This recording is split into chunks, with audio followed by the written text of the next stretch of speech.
आप सुन रहे हैं भगवान दास मोरवाल जी का लिखा हुआ उपन्यास हलाला धारावाहिक रूप से। आज सुनिए भाग 9। कल्लो ने एक अधजली लकड़ी के टुकड़े यानी कोयले से घर के पिछवाड़े दीवार पर एक दूसरे के समानांतर 15 बेतरतीब लकीरें निकाह के दिन नजराना के जाते ही खींच दी थी। शाम को मगरिब के आसपास वो ईंधन लेने के बहाने आती और उनमें से एक लकीर मिटा देती। जैसे जैसे इद्दत खत्म होने के दिन नज़दीक आने लगे वैसे वैसे लकीरों की संख्या भी कम होने लगी।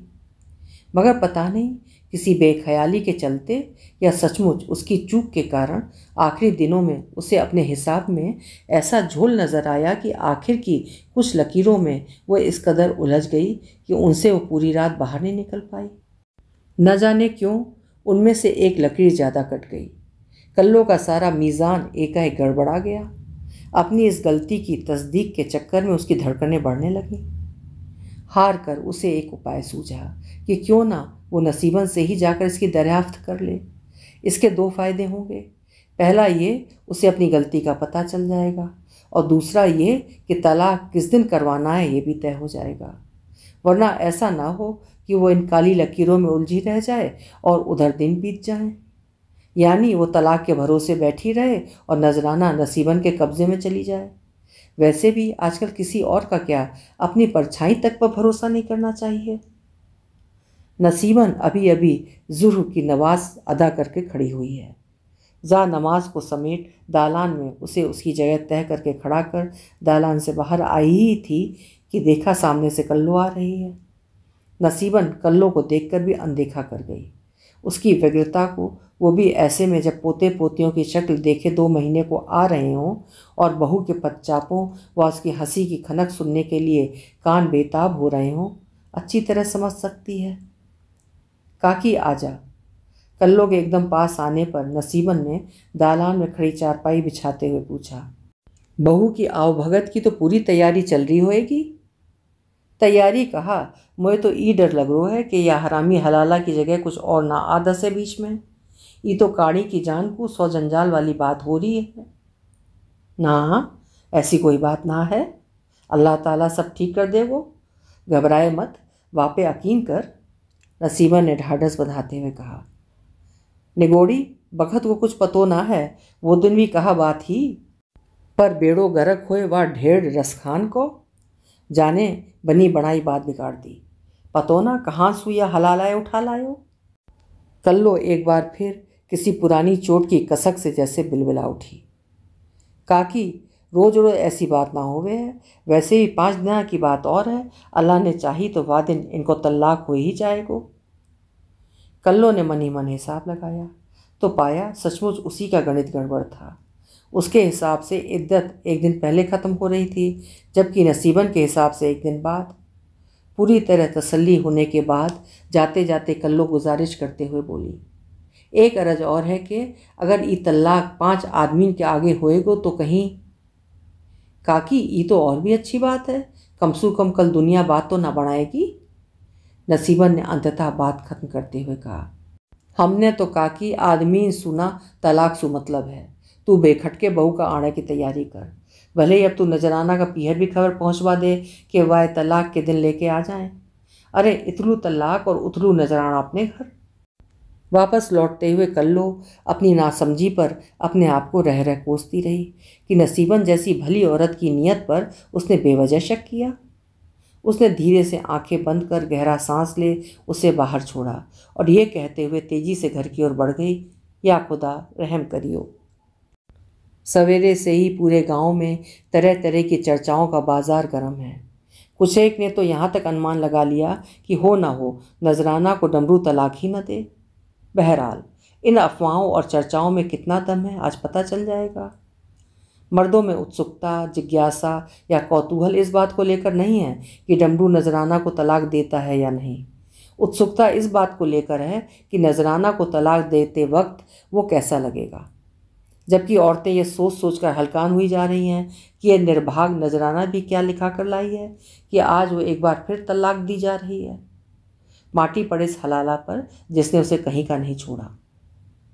लपरलैंडी का चौतरा इस कौतूहल से अछूता रहे, ये कैसे संभव है?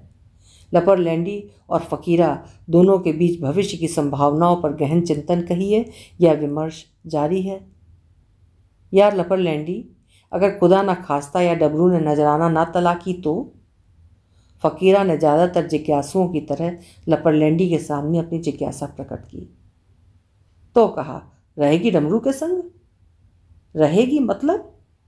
फकीरा की आंखों में एक अजीब सी चमक दिखाई देने लगी। रहेगी वाकई घरवाली बढ़ के? फकीरा थोड़ी देर चुप रहा, फिर उसने अपने आसपास देखा और एक गहरा लंबा सांस लेते हुए बोला, एक बात कहूँ, अगर या डमरू की जगह मैं हो तो ना, तो मैं वाय तलाक ना दे तो। यार अगला है मुश्किल सू तो मौका मिलो है और हम वासु तलाक दिवा रहा हैं, बेचारे के साथ ही न्याय ना हुओ। चल छोड़, निवास को बखत हो रो है। इतना कह लपरलैंडी जुमे की नमाज के लिए तैयार होने लगा। जुमे की नमाज अदा करने के बाद बहुत से नमाजी घर भी नहीं गए, सीधा जमाल खां के नोहरे की तरफ हो लिए।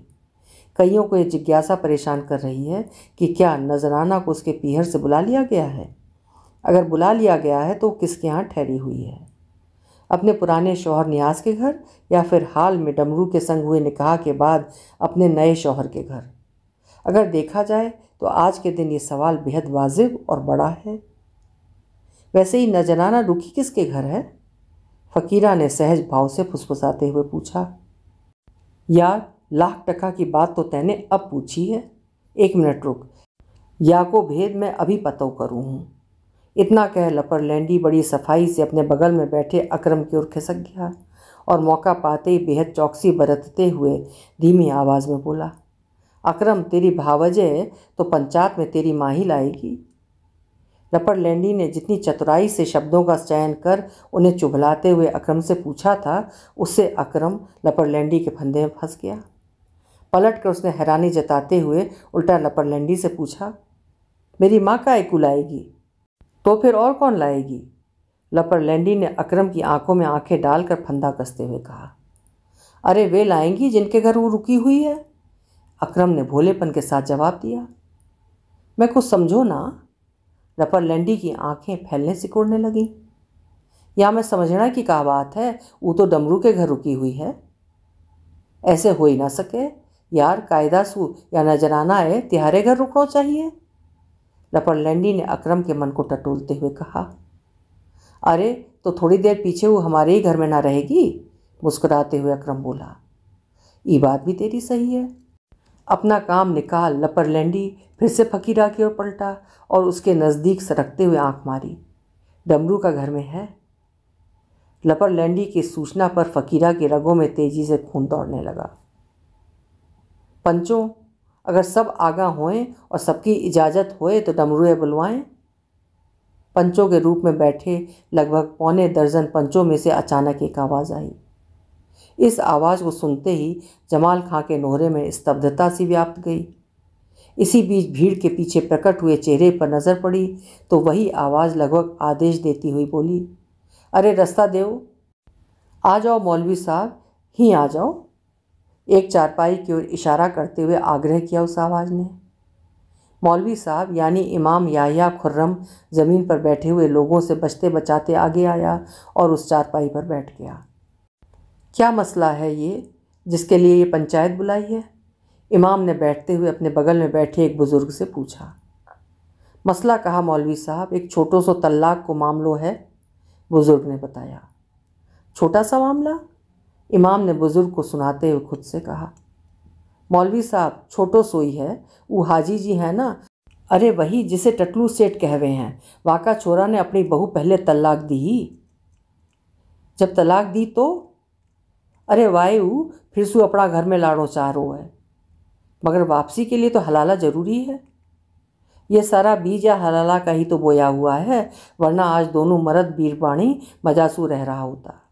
अरे जब घर में दो बासण होगा तो खड़कंगा ही, या को मतलब ये ना है कि बात बात पे तलाक दे दो, मगर हलाला तो हुआ होगा।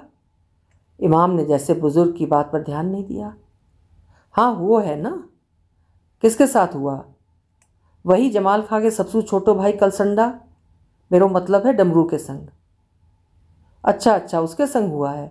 फिर अब क्या रह गया? रह क्या गयो, आज डमरू आए फिर सू तलाक दे रो है। जासू टटलू को छोरा की बहू उल्टी पहला घरवाला नियाज के घर चली जाए। अच्छा, असली मामला ये है। इमाम की समझ में सारी बात अब आई है। ले डमरू भी आ गो, बुजुर्ग ने बताया। डमरू के आते मारे उत्सुकता के नोहरे में जमा खलकत के बीच खुसर पुसर शुरू हो गई। ज़्यादातर आंखें उसी पर आकर टिक गईं। हाँ भाई पंचो, तो शुरू करें? पहले वाली आवाज़ ने इजाज़त लेते हुए पूछा। एक सामूहिक स्वीकृति मिलने के बाद वो आवाज़ जमाल खां की ओर पलटी तथा बेहद सोच विचार के अंदाज में बोली। हाँ भाई जमाल खां, अपना घर में वैसे अच्छी तरह सलाह मशवरा तो कर लिया है ना? या में सलाह मशवरा की क्या बात है, हम तो अपना कॉल पे पूरी तरह टिका हुआ हैं। जमाल खां ने जवाब दिया। भाई ऐसी बात है कि आजकल काई के ईमान को कोई भरोसा ना है, कहा पतो ऐन मौका पे डिग जाए। वैसे डमरू सूबी अच्छी तरह ठोक बजा के पूछ ली है ना कि वो तलाक देने को राजी है? दूसरे पंच ने किसी भी अनहोनी के मद्देनज़र तसल्ली करते हुए पूछा। ताऊ हमारो यकीन करो, ऐसी कोई बात ना है हमारे मन में, जमाल खान ने पूरी पंचायत को आश्वस्त करते हुए कहा। भाई मैं तो यह मारे कह रहा हूँ कि एक जगह ऐसी बात हो चुकी है। ऊपी अर्थात यूपी में एक बूढ़ा चाचा ने अपना ही भतीजा की घरवाली तलाक देना सु मना कर दी। अन्यायी वह चाचा सु हलाला करवायो तो या मारे कि वो दूसरा की अमानत में खयानत ना करे को, पर हद तो जब होगी जब जुआन लोग आई ये पाके चाचा की नीयत खराब होगी और वाने तलाक देना सु दो टूक मना कर दी। मेरे यार डमरू तो फिर भी जुआन जवान है, ऊपर से कुंवारो। पंच के इस प्रसंग पर पूरी पंचायत में जोर का ठहाका गूंजा। कुछ देर पहले तक जिस पंचायत के सारे चेहरे किसी क्षोभ और तनाव के चलते बुझे हुए थे, एकाएक उन पर भी हंसी तैर गई। ऐसी कोई बात ना है ताऊ, डमरू तो खुद भी निकाह को तैयार ना हो रो हो, वो तो हमने एक तरह सु मार मार के सती करो हो। वाए तू हमसू ज़्यादा जल्दी है या बला सु पिंड छुड़ाना की? फिर तो ठीक है। इसके बाद वो पंच डमरू की ओर घूमा। हाँ रे लाला, तेरो बड़ो भाई ठीक कह रो है? हाँ, डमरू ने सिर्फ हाँ में जवाब दिया। तो फिर ठीक है, अब तू भरी पंचायत में अपना मुंह सू नजराना ये तलाक दे दे ताकि बेचारी अपने घर उल्टी चली जाए। मैं नजराना ये पूरी पंचायत के आगे हाजिर नाजिर मान के तलाक दे रहा हूँ। इतना कहकर डमरू चुप हो गया। ए दे दियो तलाक? जिस तरह उस पंच ने डमरू से पूछा, डमरू अकबका गया। उसकी समझ में नहीं आया कि उससे क्या गलती हो गई है। बस उस पंच को अपलक देखता रहा। मैं ई पूछ रहा हूँ कि कहीं ऐसो दियो जावे है तलाक? इस बार डमरू पसीने पसीने हो गया, जबान जैसे तलुए से चिपक गई। पंच भाप गया डमरू की दुविधा, इसीलिए डमरू को समझाते हुए बोला, बेटा हमारा हदीस के मुताबिक एक बार में तलाक न दियो जावे है, ये तो तुम्हें पता होएगी, और अगर ना पतो है तो अब पतो होनी चाहिए, क्योंकि अब तो तू पक्को जमाती है, समझी के ना? डमरू को सचमुच अपनी गलती का एहसास हुआ कि कभी भी एक बार में तलाक नहीं होता बल्कि 3 बार में होता है। ठीक है ताऊ, मैं फिर सू दे रहा हूँ तलाक। तलाक। डमरू अभी तीसरी तलाक कहने ही जा रहा था कि अचानक आई इस रुकावट के चलते वो कहते कहते रुक गया। 1 मिनट मियाँ, तलाक तो दे रहे हो, मगर ये बताओ कि हलाला भी हुआ है या नहीं? जमाल खां के नोहरे में मौजूद पूरी पंचायत की निगाह इमाम की तरफ से किए इस सवाल पर रुक गई। मौलवी साहब, आप भी कैसी बालकण जैसी बात कर रहा हो? अन्यायी अभी तो बताई मैंने कि हलाला हो चुको है। इमाम के बगल में बैठे उसी बुजुर्ग ने कहा। हाँ बताया था, मुस्कुराते हुए हामी भरी इमाम ने। तो फिर अब और कैसो हलाला चाहिए? हैरानी जताते हुए एक तरह से पूरी पंचायत की तरफ से पूछा उस बुजुर्ग ने। देखिए, आप तो बुजुर्ग हैं और असली मुसलमान भी होंगे। अन्यायी, ये मौलवी साहब कैसो बात कर रो है? ले बताओ, अब आए हमारा मुसलमान होना पे भी शक हो रो है? बुजुर्ग का धीरे धीरे जैसे सब्र और संयम जवाब देने लगा। चलो मान लिया कि आप असली मुसलमान हैं, फिर तो आपको यह भी मालूम होगा कि हलाला के मायने क्या हैं। इमाम ने बेहद शांत भाव से कहा। बाबा जी का घंटा मेरे यार, इतनी देर सु पतो ना कहा गपड़याव लगा रखी है। हलाला का मायनो कहा है। अरे यही दूसरों ने कहा और कहा है। यानी आपका कहने का मतलब ये हुआ कि दूसरा निकाह कर दिया और हो गया हलाला। देख भाई मौलवी साहब, बातन ने तो चोदे मत। हमने जितनो पतो है बता दिए, अब तू बता दे कि ये हलाला का होवे है। बुजुर्ग ने तमतमाते हुए पूछा। इमाम याह्या खुर्रम कुछ पल तो खामोश रहा, फिर बेहद सधे हुए अंदाज में बोलने लगा। हलाला का मतलब है एक तलाकशुदा औरत किसी दूसरे मर्द से निकाह करे और फिर उससे या तो तलाक ले या उसके उस शौहर की मौत हो जाए, तभी वो पहले शौहर के लिए हलाल होती है। इसी का नाम हलाला है। पर मौलवी साहब, डमरू दे तो रहे हो है तलाक। बुजुर्ग ने तलाक पर जोर देते हुए कहा। मगर ये तलाक जायज़ नहीं है, क्योंकि हदीस और शरीयत के मुताबिक ये कोई हलाला नहीं हुआ। ये तो महज एक दिखावा है जो इसलिए कराया गया है कि ताकि इद्दत पूरी होने पर फिर से तलाक दिया जा सके। तो भाई मौलवी साहब, तू एक बात बता, ये डमरू आए सदा सदा को अपने घर में रख ले? बुजुर्ग ने झल्लाते हुए पूछा। मैंने कब कहा है कि ये सदा के लिए उसके अपने घर में रख ले? मेरा तो कहने का मतलब है कि कम से कम हलाला शरीयत के मुताबिक तो हो। यार, या मौलवी साहब ने अच्छी जलेबी सी बना रखी है। हमारी समझ में ना आ रही है कि आखिर शरीयत के मुताबिक पतो ना वो कैसो हलाला होवे है। जी, शरीयत के मुताबिक हलाला ये नहीं होता कि खाली निकाह करा के फिर से तलाक दिलवा दो। ये तो अल्लाह पाक की निगाह में एक और गुनाह हो गया। ऐसा तो आप रोज़ाना तलाक दो और रोज़ाना हलाला करवाओ। इसके मायने ये हुआ कि आपको हलाला का असली मकसद और मतलब पता ही नहीं है। हजरात, हलाला के बारे में नबी सल्लल्लाहु अलैहि वसल्लम ने फरमाया है कि हलाला के लिए सिर्फ दूसरा निकाह ही काफ़ी नहीं है, बल्कि उस वक्त तक औरत पहले शौहर के लिए हलाल नहीं हो सकती जब तक कि वो दूसरे शौहर के साथ हम बिस्तर ना हो ले। हम बिस्तर? जमाल खां के पूरे नोहरे के मुंह से एक साथ निकला। डमरू मियाँ, निकाह के बाद आप क्या अपनी बीबी के हम बिस्तर हुए हैं? इमाम ने जिस अंदाज में डमरू की आंखों में आंखें डालकर उससे पूछा, डमरू का चेहरा पीला पड़ता चला गया। आखिर ये इमाम कहना क्या चाहता है? घिघी बंद गई उसकी। कुछ भी तो कहते नहीं बना उससे। इमाम को जिस बात का शक था वो डमरू की हालत देख एकदम यकीन में बदल गया। उसे पूरा यकीन हो गया कि हलाला महज तलाक के लिए कराया गया है। हदीस और शरीयत के कायदे कानूनों और नसीहतों पर बिल्कुल भी गौर नहीं किया गया है। इसके बाद वो धीरे से चारपाई से उठा और ये कहते हुए पंचायत से जाने लगा, मियाँ डमरू जाओ, पहले शरीयत और हदीस के मुताबिक हलाला करो। ये तभी जायज़ माना जाएगा और तभी तुम्हारी बीवी अपने पहले शौहर के लिए हलाल होगी। बिना हम बिस्तर के तलाक के बारे में सोचना भी गुनाह है। पर मौलवी साहब, ये हम बिस्तर होवे कहा? कोई जवाब नहीं आया इमाम की तरफ से। हाँ, भरी पंचायत में से जवाब आया भी तो किसकी तरफ से? लपरलैंडी की ओर से। डमरू फिक्र मत कर, मैं समझा दूंगा तो है हम बिस्तर को मतलब। मौलवी साहब, ये तो कोई न्याय ना हो। अन्यायी गलती तो करे मर्द और सजा मिले बेचारी औरत जाते।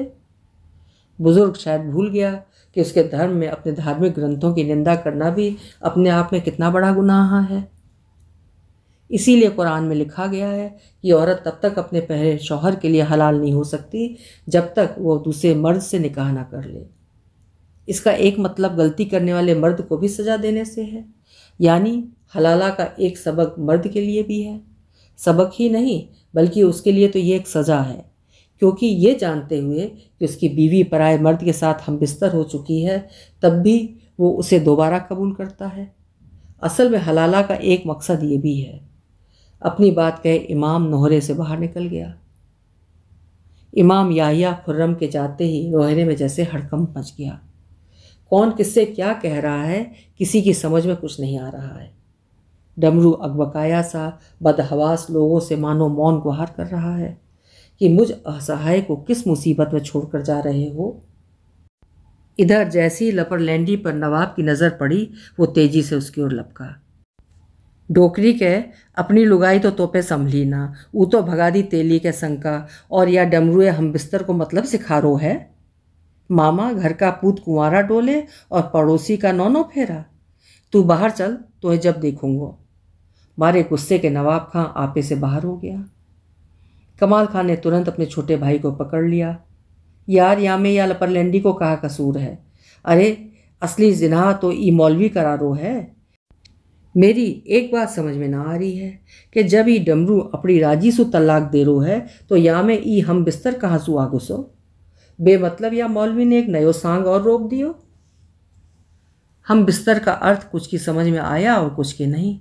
जिनकी समझ में नहीं आया वे लपरलैंडी को खोजने लगे, मगर ज़्यादातर के निराशा ही हाथ लगी, क्योंकि मौका पाते ही लपरलैंडी नोहरे से न जाने कब 9 तो 11 हो गया।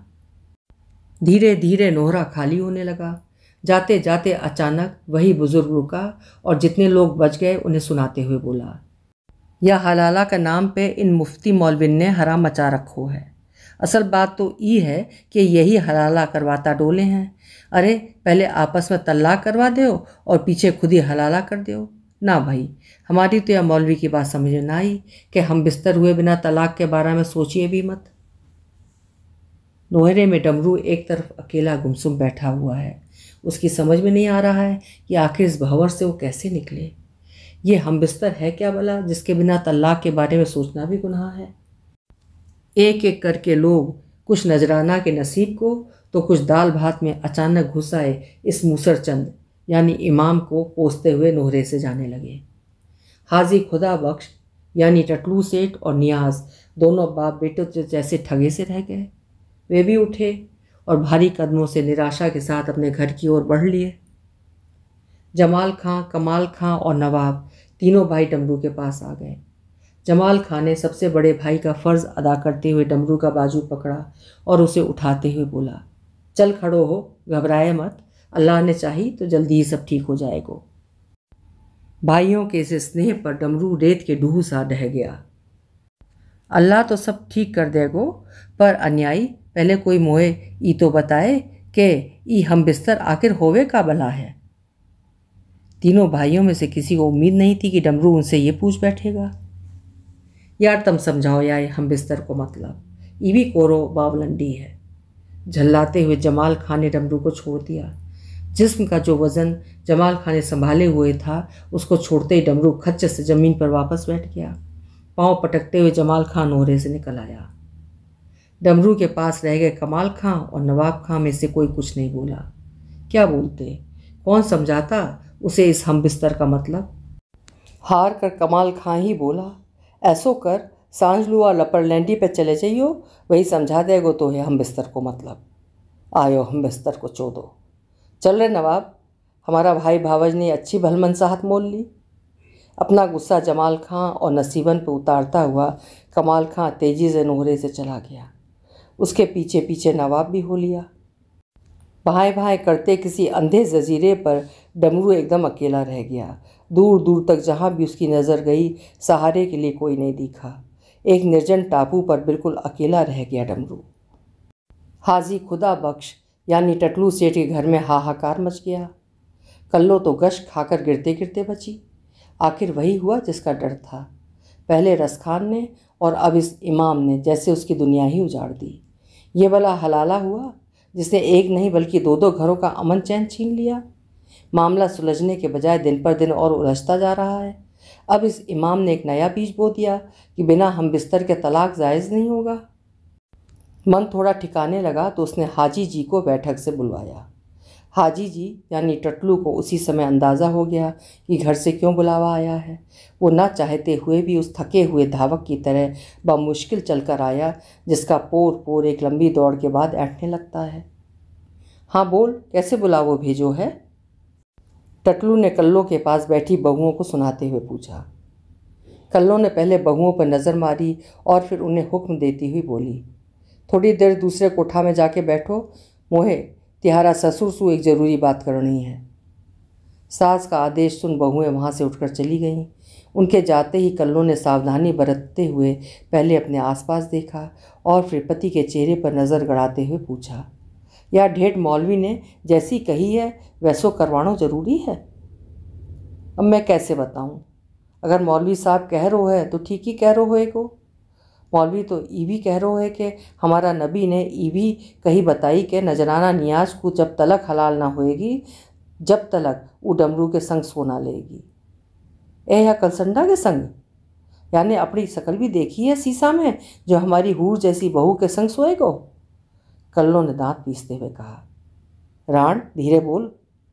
टकलू ने पहले कल्लो को डांटा और फिर थोड़ा नज़दीक आकर बोला, बल्कि मैंने तो ही तलक सुनी है कि खाली सोना सु काम न चले गोवा के संग। या मेरा खुदा, हमारे ऊपर ही कैसो अजाब आ पड़ो, कीड़ा पड़े या हरामी मौलवी के जो 1.5 हमसू या जिनाह करवाने पे तुल रो है। पति की बात पूरी होने से पहले चीत्कार करते हुए बोली कल्लो। वहाँ ने तो बिल्कुल साफ साफ कह दी है कि बिना कुछ करे तल्लाक के बारे में सोचियो भी मत। लंबा सांस लेते हुए टकलू ने इमाम का फैसला सुना दिया। मौलवी, हरामी तेरो वंश मिटे जो तैने हमारी बसी बसाई दुनिया में आग लगा दी। जो भी है, हम कोई कुरान पाक या हदीस से ऊपर तो है ना। मौलवी साहब की बात तो माननी पड़ेगी। टकलू ने आखिरकार इमाम के आदेश और निर्देश को स्वीकारते हुए कहा। यानी वह कलसंडा है, डमरू के संग हमारी बहू को सोना जरूरी है। और कहा, मैं तुम्हें लिख के दूँ? मैं कोई फारसी में बोल रहा हूँ। इतनी देर सू के खाली सोनो ही ना है बल्कि। इससे पहले कि इमाम के फरमान को टकलू फिर से दोहराता, चारपाई पर पड़ी कल्लो का जिस्म एकाएक तनता चला गया, आंखें सुर्ख उठी। तो फिर एक बात सुन ले हाजी, अगर ऐसी बात है तो मैं ना लगाऊंगी वाके हाथ भी। कहा मतलब? टकलू ने अचकचाते हुए पूछा। मतलब तू सब समझ रो है, बहून की कमी ना है। अगर मैं बहू ही लानी होएगी तो ऐसी सू बढ़िया है मैं काई गरीब घर की कुंवारी छोरी काई लू ना लाऊं। छोरीन की कमी ना है। राण, कहीं तू बावली तो ना होगी है, कुछ तो सोच समझ के बोल।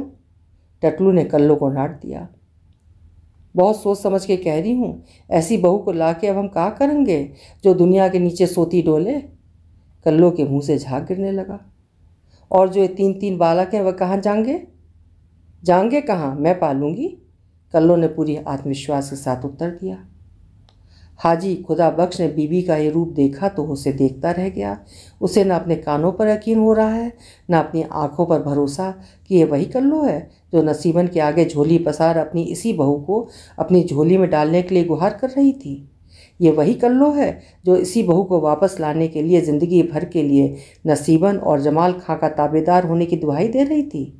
और क्या ये वही कल्लो है जिसने डमरू को मनाने के लिए उसके पाँवों में सिर से दुपट्टा तक उतार कर डाल दिया था? आज वही कल्लो नजराना को फिर से बहू के रूप में इसलिए स्वीकार नहीं रही है कि वापस इस घर में आने के लिए उसका हलाला के मुताबिक हम बिस्तर होना ज़रूरी है। हाजी खुदा बख्श के दिमाग ने इससे काम करना बंद कर दिया, मगर बावजूद इसके उसने कोशिश और उम्मीद फिर भी नहीं छोड़ी। भली आदमन, इतनी जल्दबाजी में इतना बड़ो फैसला मत ले।